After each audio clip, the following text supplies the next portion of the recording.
currently at an instructor position at NYU's Courant Institute and the Center for Data Science. He will tell us today about information theoretic limits in Bayesian inference with Gaussian noise. Okay, so yes, thank you very much, Leah. Thank you very much to the organizer for letting me speaking at this nice summer school. So yeah, today I'm going to talk about information theoretic limits in inference problem. And yeah, I wrote already a little outline. So first I'm going to give some definition and state a theorem. And then we are going to focus on two very simple toys model. That is the estimation of a sparse vector and the estimation of a rank 1 component of a noisy tensor. So yeah, feel free to interrupt me if you have questions during the talk. And okay, so let's go. So what do we consider? So the general setting in this presentation is that we consider a signal vector that we are going to write X that will belong to Rn. And this signal vector will be drawn from some probability distribution that we write P of X. And we are going to assume that this probability distribution has a finite second moment, right? And okay, basically X is the quantity that we want to infer. But what we are going to observe is not X directly, is that we observe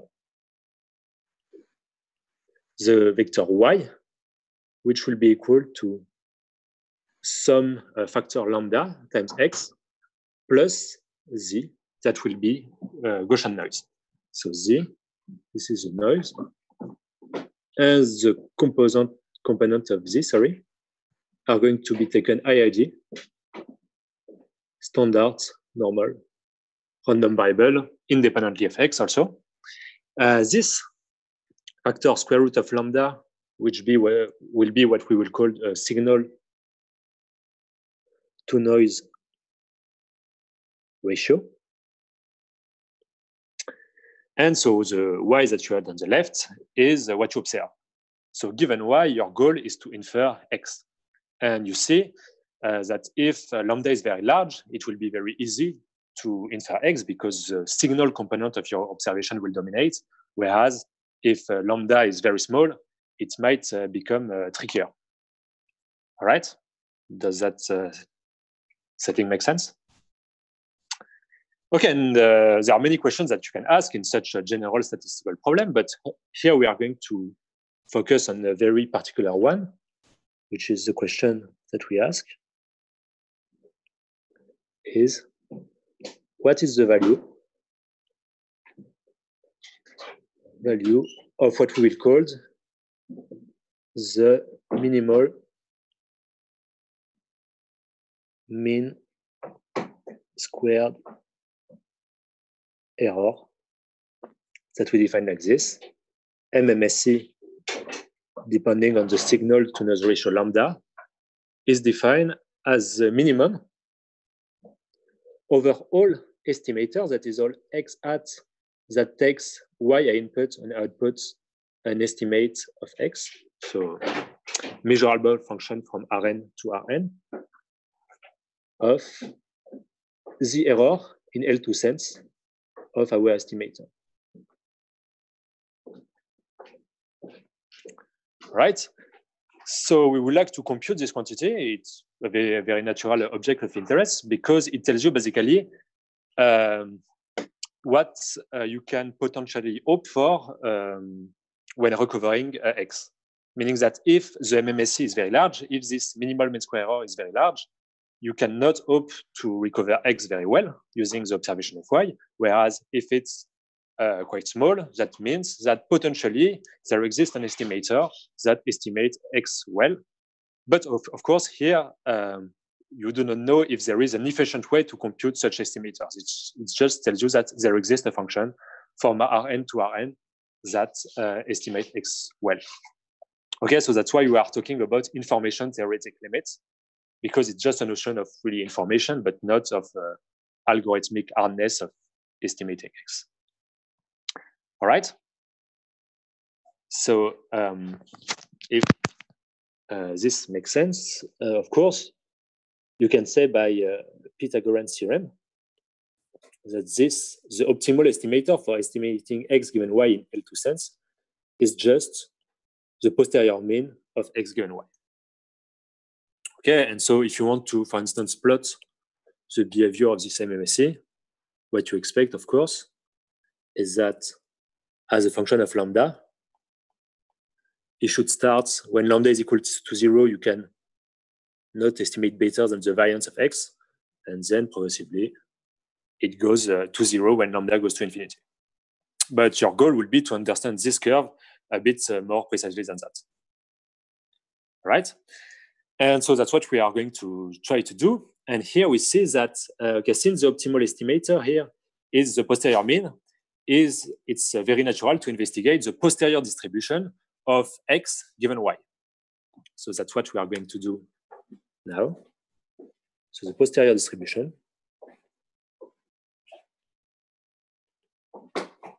of our signal given our observation, it's just going to be probability of X being equal to little x given Y. It will be proportional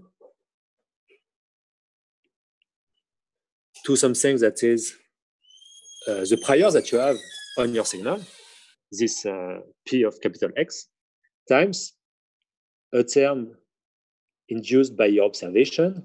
And because you have a Gaussian noise, it will take the following form.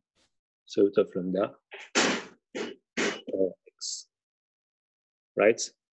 I recall that Y is equal to square root of lambda X plus Z. And Z is a standard Gaussian. All right.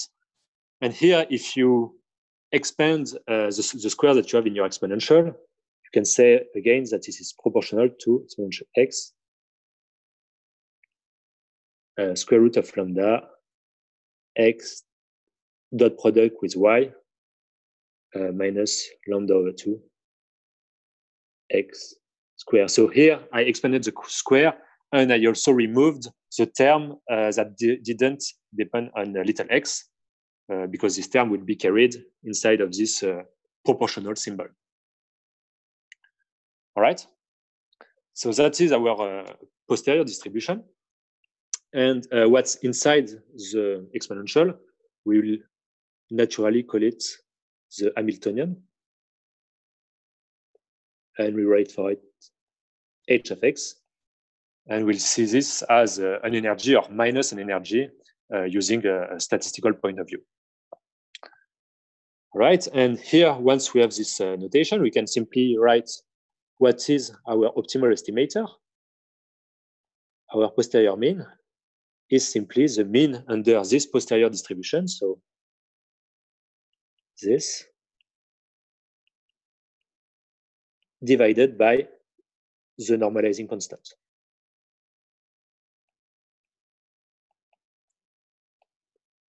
This is the optimal estimator that achieves the MMSE. And here again, we are going to give a name to this normalizing constant. So this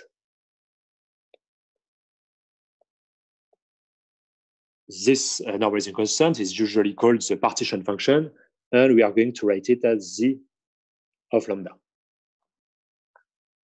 All right. And so, okay, that's just another notation. And the next notation that we use is that it's quite a pain of writing this whole ratio. So we are going to use a shorthand notation for this, which is quite standard here. We are going to use the brackets, where the brackets here denote expectation with respect to this probability distribution. Okay, so the little x that you see here is exactly the one that you have here. All right. Okay, and okay, so before really studying this posterior distribution and this MMSE, we'll define the last object that we will need, definition, and the most central that we'll need today is that we define the free energy as the log normalizing constant, as so f of lambda. Lambda is again the signal to noise ratio at the expectation of the log of this normalizing constant. Right? And here, it turns out, because we are studying a statistical problem, it turns out that it has a nice meaning in the sense that you can check that it is related to the mutual information between your signal and your observation. Okay. And so what is the mutual information? It's just a measure of correlation. This is Kullback-Leibler divergence between the product distribution of X and Y and the product of their marginals. Okay, so basically this quantify how close X and how much information Y convey over X. But okay, so studying this free energy is quite instrumental in statistical physics. Basically, that's the first thing you compute. And that's also what we are going to do here. And the reason for that is that we have a nice theorem called the IMMC theorem.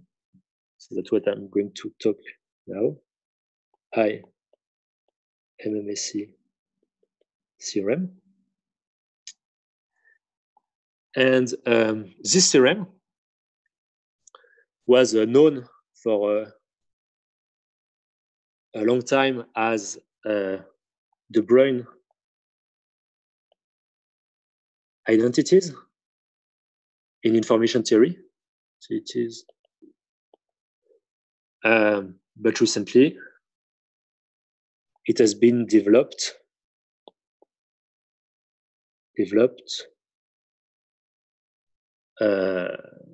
by people like Gros, Chamaille, Verdoux, and Wu. And these people call it rather the IMMC theorem. And the reason for that is that it relates the mutual information, so the I, with the MMSE. So it tells you that the derivative of the mutual information, so basically the derivative of the free energy, is equal to 1/2 of the minimal mean square error. And because here we are not working with, we'll be rather working with the free energy, and we know from above that the free energy is just an affine transformation of the mutual information. Equivalently, it tells you that the derivative of your free energy is equal to 1/2 this thing. So the right-hand side here is just the correlation of a sample from the posterior distribution, so a little x, with the signal. And so this, we are going to call it the overlap. And basically, it is equal to 1 minus the MMSE.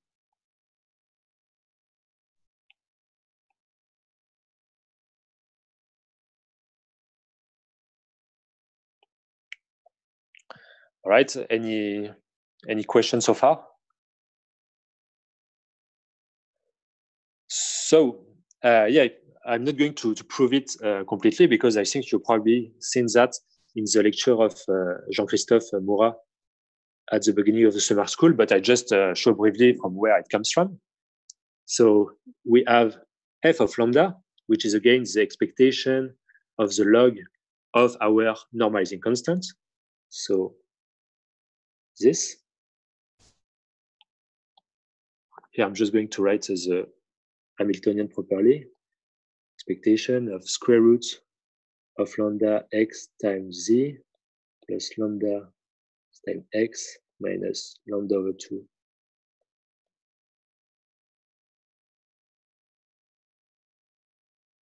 Okay, so this is our normalization constant. In fact, I just modify it a little bit from what we have before. I just replace the y that appeared in the Hamiltonian by its value, which is the square root of lambda x plus z. And here, if you compute, you see that whenever you compute the derivative of f with respect to lambda, this makes appear an expectation of the Gibbs distribution under the brackets. And so what you get is something like this. So x times z plus minus 1 over 2 x squared, right? And okay, here I will not do it, but here what you have the 3 pieces. The piece in the middle is basically what you want to have. That's what's in the statement of the formula. But there are 2 other pieces here and there. And what you do now is Gaussian integration by parts, plus then you use Bayes' rule. And if you do that, what you end up is exactly what you want, 1/2 of this. Okay, and because yes, the overlap is related to the MMSE and the free energy to the mutual information, this gives you also the first line of the theorem, which is totally equivalent. All right, so that's always the same thing. A standard thing in statistical physics, you compute your free energy, and then you take derivative with respect to your parameters in order to have access to interesting information. So here, we are not particularly interested in the particular value of the free energy, but we will rather try to differentiate it in order to have access to more interesting quantity as the MMSE, for instance. All right. So now I'm done with the definition, and we are going to move on and apply this kind of thing to some toys model and see what we get. And so the first toy model that we'll get, I will call it sparse vector estimation. And you'll see it will be even a very toy model for sparse vector estimation, because it will be the simplest things that you could imagine. So what we are going to do is we are going to take E1 to E to the D be the canonical basis of RD. And we are going to take D of the form some power then. So okay, it seems a little weird at the beginning, but in fact, we will see that it will be useful. Okay, and then what we take some number sigma 0 uniformly distributed between 1 and D, which is again equal to 2 to the n. And once we sampled sigma 0 like this, and we let our signal vector be x equal E sigma 0. So x is nothing more than a vector of the canonical basis taken uniformly at random. Okay, that is your signal, and as you see, it's a very sparse vector, but on a very particular type because it is equal to a vector of the canonical basis. And once we have that, we observe again, not x directly, but some vector y, which is x times some signal to noise ratio plus z. And here, the only difference with the setting I had before is that I had this n here that will be for scaling. Here, z are again 2 to the n IID standard Gaussian. All right, so we are exactly in the same setting as before. And then you like to recover X given Y. And here, a first remark. You can argue that this sparse, this Tail model is very stupid because we know that the maximum of the components of the noise, so for sigma equal 1 to 2 to the n of z sigma, is approximately equal to square root of 2 log 2 times n, because we have 2 to the n independent Gaussian. And so if we want to recover X, we simply say, oh, I'm going to look at the largest coordinate of Y, and this will be my estimate for the corresponding vector of the canonical basis, right? So we expect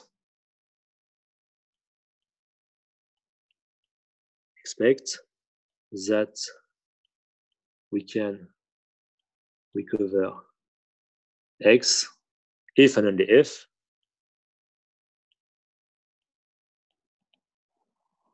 lambda, the signal to noise ratio, larger than 2 log 2. So yeah, in fact, my inference problem is completely stupid because here I basically know already the solution because I know the behavior of the maximum of independent Gaussian. But we are just going to use our formalism of free energy and MMC to see if we indeed get this result. And so what we do is we write our posterior distribution as before. Okay, so that's what we expect. So let's see if we can recover this. So the probability of sigma 0 being equal to sigma given the observation y, you can say that it's equal to 1 over the normalizing constant times your prior distribution on sigma 0, so just the uniform one, times the exponential of the same thing as we had before. So z dot this plus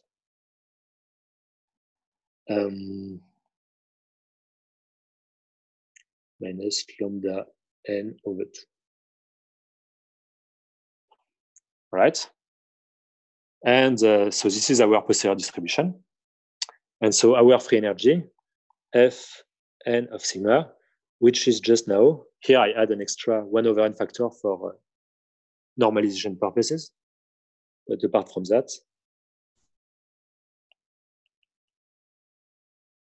the n of the exponential of my Hamiltonian, so square root of n. Now I can write it as simply z of sigma plus lambda n, 1. Again, because capital X and A sigma are a vector of the canonical basis, minus lambda n over 2. All right, so here I just rewrite the free energy. And here you can do another remark saying that, okay, I basically know this free energy and know this Hamiltonian. Remark. Why? Because this is very close. Close from the random energy model that you may have seen with Okosh, where the Hamiltonian is simply square root of lambda n times z sigma. Okay, so here we have the same term of the random energy model, but we have an extra term that is created by the signal that gives a bit more energy to the configuration sigma 0. All right, so you can see this as a statistical analog of the random energy model. And in fact, we can study it. And what we'll prove is that this free energy that we had above converge as n goes to infinity, either to 0 if lambda is smaller than 2 log 2, or to lambda over 2 minus log 2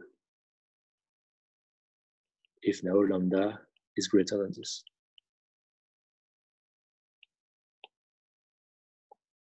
Okay, that's what we will prove. And in fact, the proof would be much easier than the proof for the random energy model, because in fact, this new planted term will force only one configuration to take all the weight of the Gibbs measure.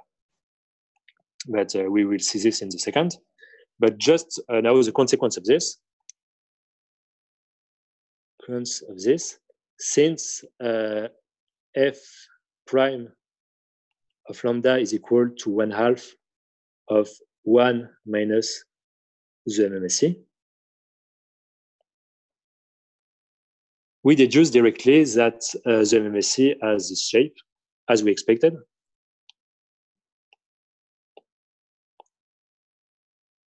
Okay, lambda.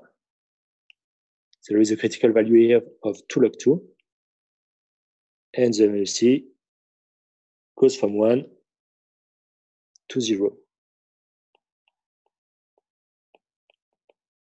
Okay, so this seems to work, of course, again, as the result is completely obvious. But how do we prove this convergence of the free energy? Proof. What we can say is that just using simple upper and lower bound, we can say that this is equal to its definition.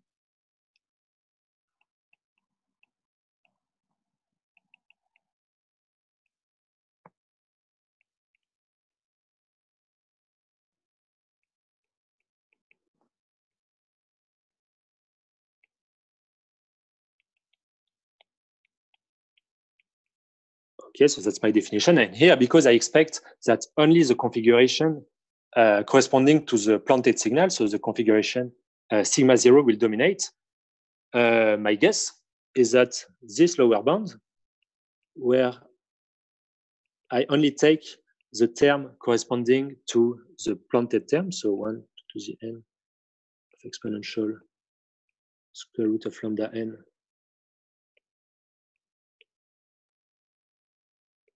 will dominate the Gibbs measure. So I hope that this lower bound will be tight. So this is obtained just by considering the term sigma equals sigma 0.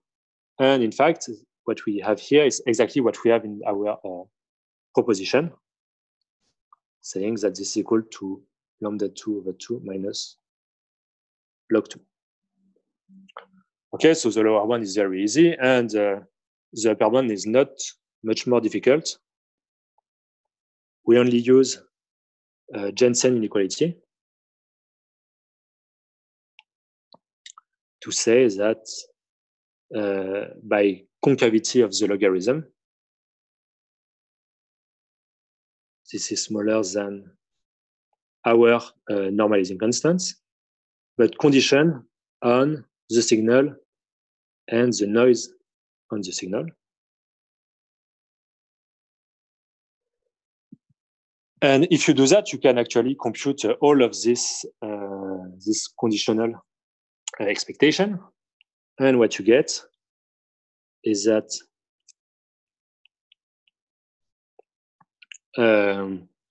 all of them, for the configurations that are different from sigma 0, will give you this term. And the configuration with sigma 0 will give you that.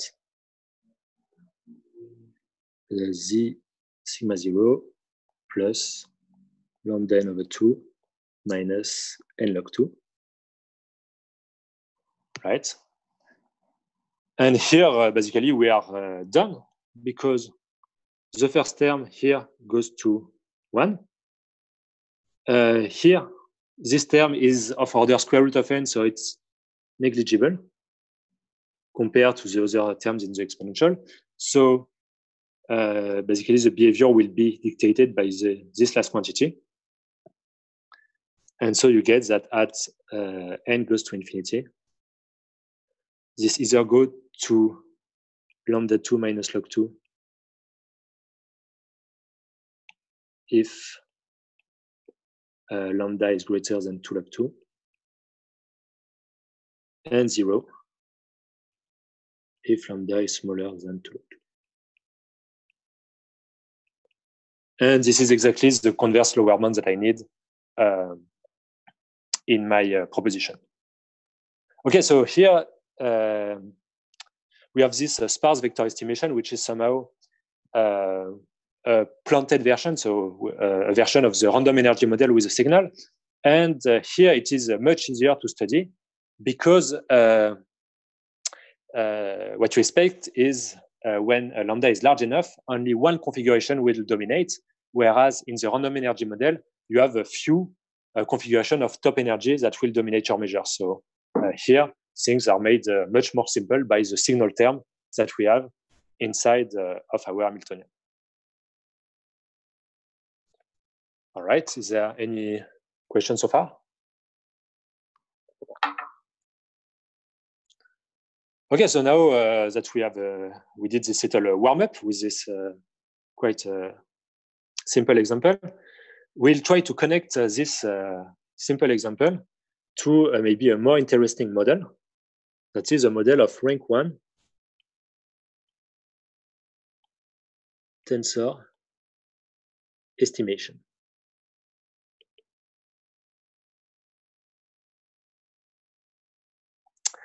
Okay, and here we are going to take a signal uniformly distributed on the hypercube.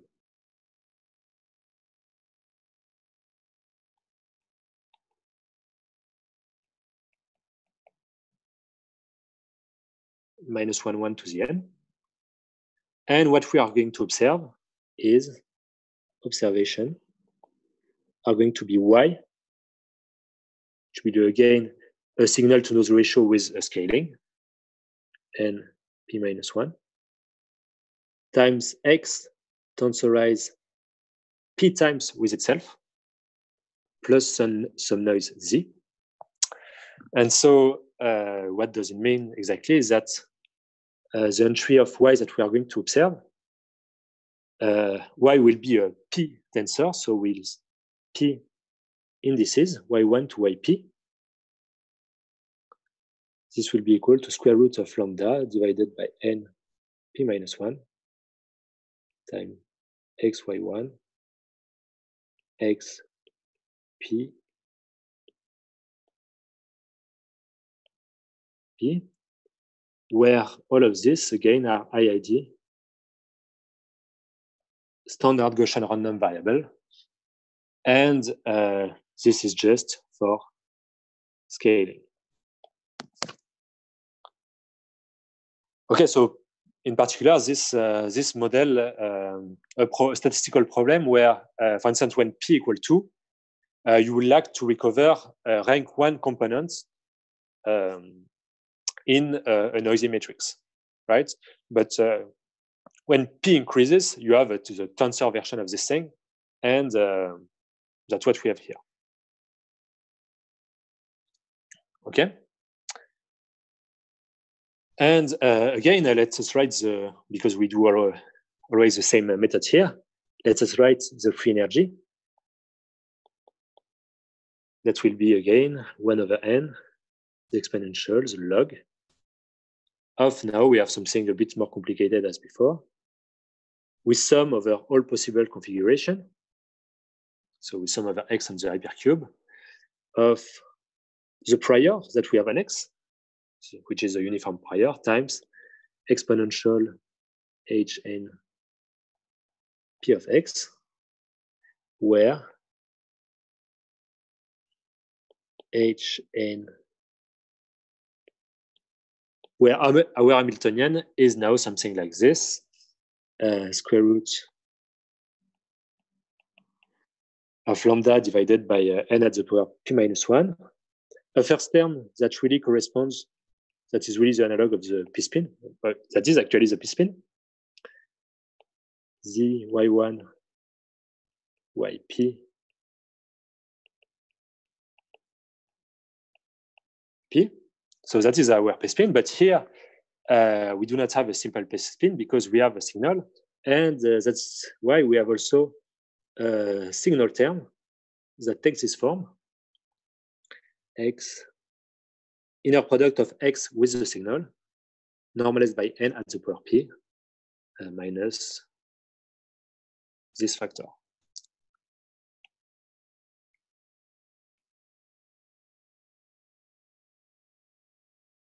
Okay, so here our rank 1 tensor estimation looks really like a p-spin model plus with plus an additional signal term that is here. And I think that probably Okosh told about that, but the p-spin can be seen as, the random energy model can be seen as the p goes to infinity limit of the p-spin. And so here we are going to use the same heuristic to compare this low rank estimation problem with our sparse vector estimation problem that we saw in section 2. And so we are going to do this very heuristically. So heuristically,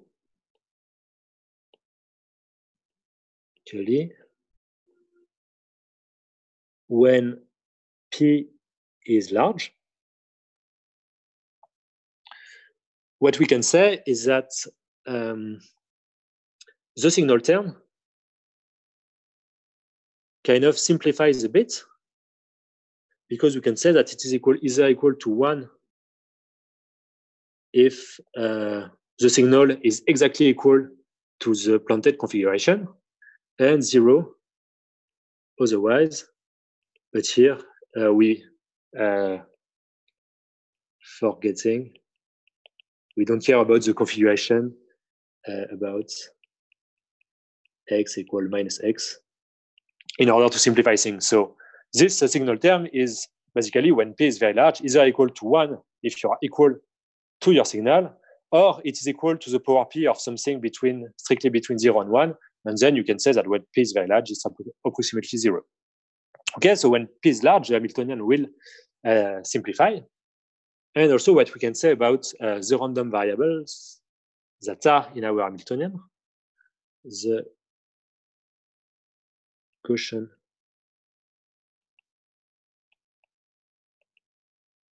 variables that we are going to write W of x that are 1 over pure 2.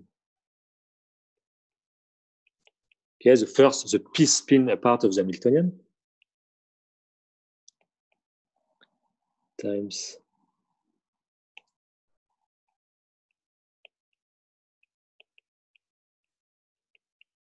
what we can say here is that they are approximately IID standard normal. And why do we do this crude approximation? It's because if we look at the covariance structure, the covariance between a Gaussian variable indexed by U and a Gaussian variable indexed by V, U and V being two vectors of the hypercube, this is equal to U dot product with V divided by N to the power P. And same heuristic as before, when P is very large, this is, and forgetting about the case when U can be equal to minus V, this is equal either to 1 if U equal V, and 0 otherwise.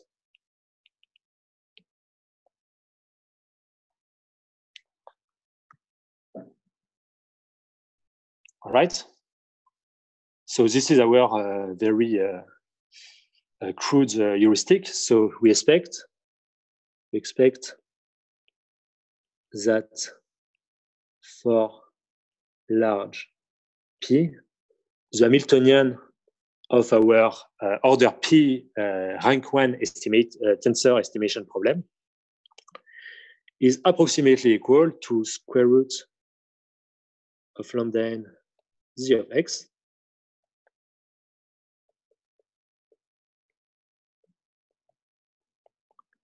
minus lambda n over 2, and where this is IID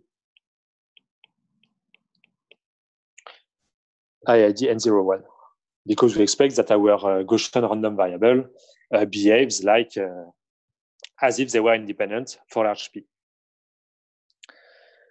Okay, and here what you recognize is exactly the Hamiltonian that you had in the very sparse vector estimation problem, because here again you had 2 to the power P, 2 to the n configuration, and the energy of one configuration, here X, is equal to some independent random variable here, plus a term indicating if you are equal to the signal or not. So here you have exactly the sparse vector estimation problem. So, okay, so for large P,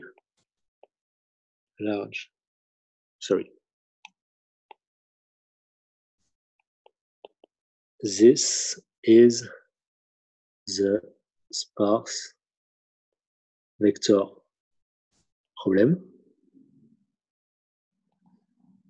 And this is analog, basically exactly the same of saying in statistical physics of saying that the random energy model is equal to the limit as P goes to plus infinity of the P spin.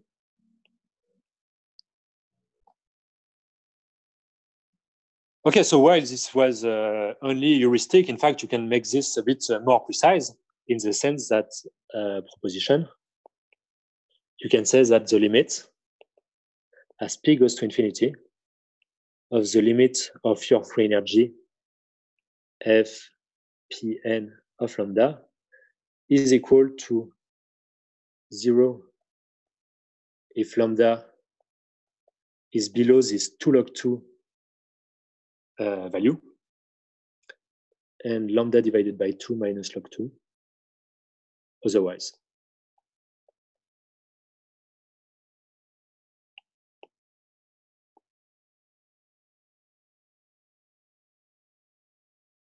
All right, so here this just makes this connection between our tensor and our sparse vector estimation more concrete. And in fact, it's not difficult to prove. Basically, it follows the same line as the proof for the free energy of the sparse vector estimation.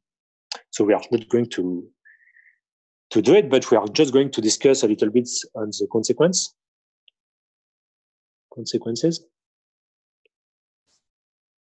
Is that the picture that we have now for this tensor estimation problem looks therefore like this. We have our lambda, we have our 2 log 2 here. So here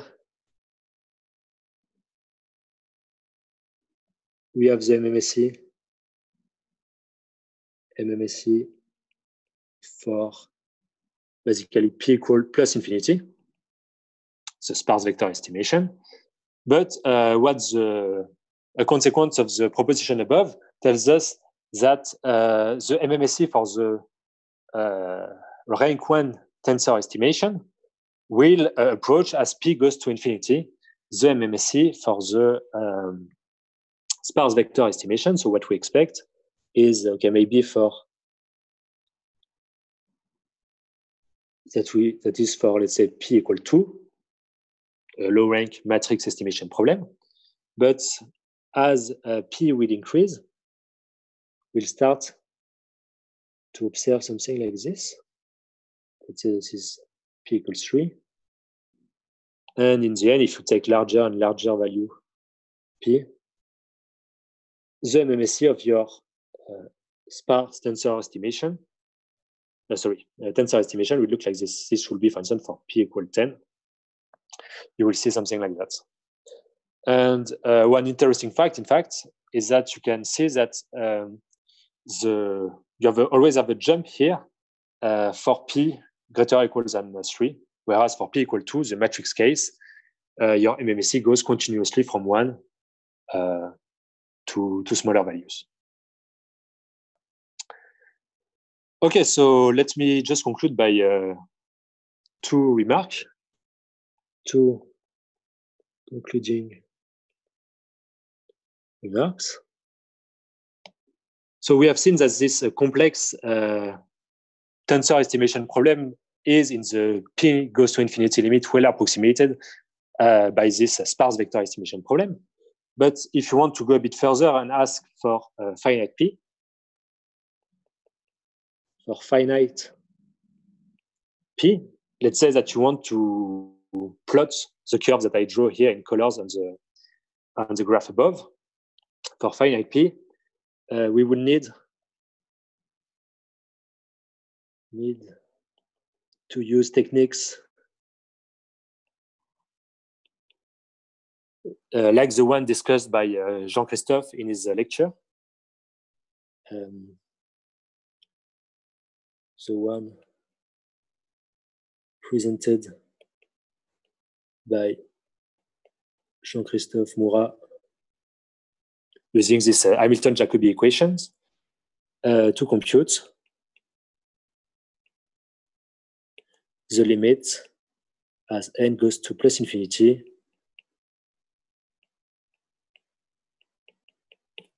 right. And if you do that, you obtain a formula for the limit. And this formula will give you, when you differentiate it, will give you exactly the curve that I sketched above. Okay, so this is the first remark. And the second remark is that, okay, this is now very vague and very heuristic, but here we only talk about the best performance you can have if you had any estimators that you like. But now if you ask how hard it is computationally to estimate your signal, one heuristic you could say here is that the sparse vector estimation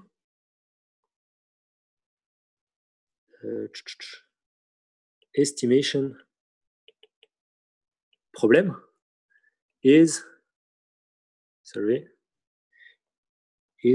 computationally hard. Why? Because you need to check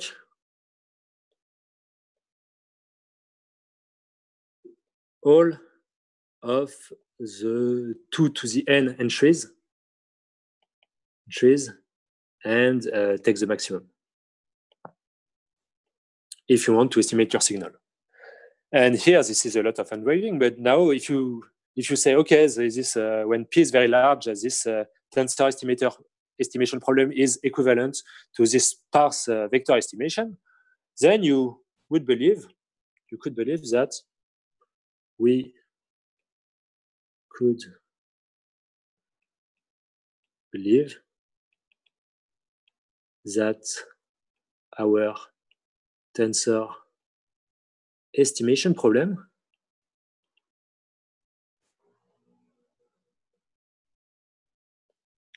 is also hard for large P. Right? But okay, here this is just an intuition that you could say here, but yeah, there is I didn't claim to do anything rigorous about that. Okay, so I think that was all I wanted to say about that. So yes, thank you very much, and let me know if you have any question. Thank you, Leo.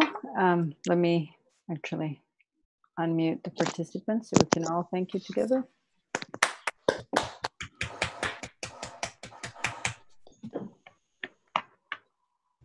So we have time for a few questions. If